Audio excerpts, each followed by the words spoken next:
News of the day yesterday, and it was just another one of those days where the off-season craziness gets ratcheted up another notch, even when we have reason to believe it's coming. And we knew when the dust settled on the 2025 season for the Pittsburgh Steelers, Mike Tomlin had a decision to make. They weren't going to fire him. He had to decide what he was going to do. And when the game ended Monday night, Chris, and props to you, you were right. Same score. It's amazing to me.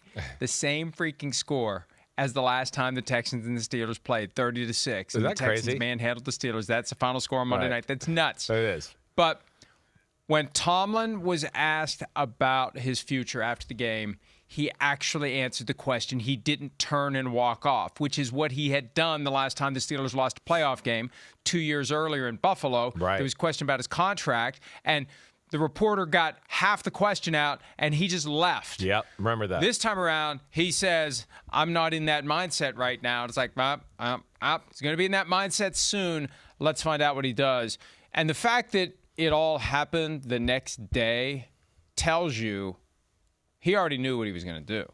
He knew what he was going to do. He knew he was out when the season ended. Now, maybe if they'd won a Super Bowl, he would have stuck around.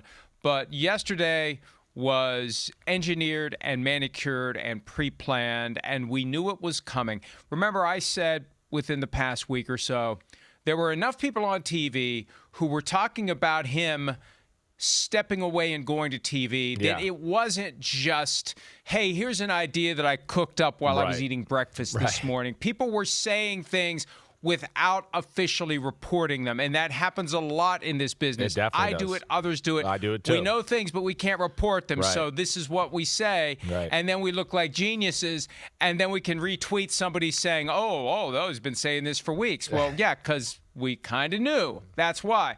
And I picked up a little, some bits and pieces along the way. And actually, yesterday, I had a GM from another team text me, I don't know, between 12 and 12:30. Hey, I heard Tomlin stepping down.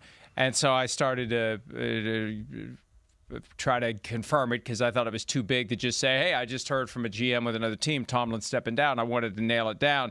And then the GM's like, it's happening. You better report it. And it's funny because I texted Jay Glazer and I said, hey, just text me when you're reporting that Mike Tomlin's stepping down, because I just figured Glazer would be the one to report it because he and Tomlin are very close. And he didn't. He was at the doctor's office or something, so he didn't have that one. But, yeah, it was like percolating, not just percolating, it was boiling for a couple of hours yesterday. And then what happens? Like we see so many times, 5 minutes after it was reported, it was announced.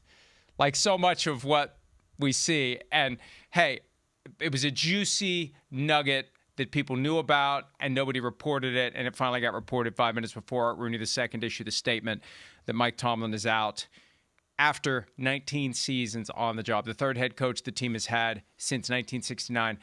Richard Milhouse Nixon was the president of the United States when Chuck Noll was the head coach, and they've only had two other coaches since then. It truly is amazing. And, Chris, I don't know if you remember this, football historian. Yeah. They were going to hire Russ Grimm. Oh, I do. I remember that. Sure. Yeah. Russ Grimm was told he had the job. Right. It was reported by the Pittsburgh Tribune-Review. Chris Pursuta, I think, and I'm really going back deep into the memory bank, reported that Russ Grimm had the job. The Steelers changed their mind. And there are different versions as to why and how and when they changed their mind. They changed their mind and yanked it away from Grimm. Who was that at that and time? Gave it to Mike Tomlin. Right, an O-line coach for the Cardinals, right? Is that what he was there at that time? Is that right? He had worked with this. He had been the O-line coach of the Steelers. That's what it was. Okay, sorry. I don't know Under why Bill I thought. Cowher. I don't know why I thought maybe he was at the Cardinals and then looking to come back. But I'm messed up on my timeline there. Yeah, I think he went to the Cardinals after. That's where I think it is. And he was with the Cardinals when they met in the Super Bowl. Right, I think that's what happened. Exactly, but he was a former Hog. Yeah. He's a Hog. Sure. And he was almost the Steelers coach. But, the Steelers have a thing about, and I don't know how old Russ Grimm was at the time. He wasn't in his 30s. Their last three coaches have all been in their 30s. And look how long they stayed. And I don't know whether they're going to be looking for another guy in his 30s so he can stay for 20 years. But we know that's their thing. We know that's their what sets them apart from every other professional sports franchise, they keep their coaches for a very long time, and I suspect that, and we'll break down what they're going to do moving forward. Who knows what they're going to do, but what they could do moving forward as we get deeper into the show. Hi, it's Mike Florio. Thanks for watching PFT on YouTube. Hit subscribe for the latest news and analysis from Pro Football Talk.